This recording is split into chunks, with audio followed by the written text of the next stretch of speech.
శుభం భూయాత్. ఈ వారం వృషభ రాశి వారి ఫలితాలు ఎలా ఉన్నాయో ఇప్పుడు చూద్దాం. వృషభ రాశి, మీ జాతకంలో 10వ ఇంట్లో చంద్రుడు ఉండటం వల్ల మీ ఉద్యోగ స్వరూపంలో మార్పు గణనీయమైన ప్రయోజనాలను చేకూర్చవచ్చు.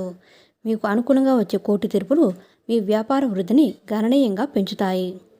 వ్యాపారం, మీరు వ్యాపార భాగస్వామిని నడుపుకున్నట్లయితే సూర్య బృహస్పతి సంయోగం కారణంగా చిన్నదైనా పెద్దదైనా ప్రతి వివరాన్ని మీ భాగస్వామితో పంచుకోండి. క్షుణ్ణంగా పరిశోధన చేసిన తర్వాత మాత్రమే ముందుకు సాగండి, లేకపోతే విషయాలను ఉన్నవి ఉన్నట్లుగానే వదిలేయండి. వ్యాపారవేత్తలు తమ ఖర్చులను, ప్రవర్తనను నియంత్రించుకోగలుగుతారు. వృత్తి, శతభిష నక్షత్ర ప్రభావం వల్ల నిరుద్యోగుల ఉద్యోగ అన్వేషణ పూర్తవుతుంది. మీ ముఖ్యమైన పనులు కార్యాలయంలో మీ సహోద్యోగుల సహకారంతో పూర్తవుతాయి. కాబట్టి ఒంటరిగా పనిచేస్తూ సమయాన్ని వృధా చేయకండి.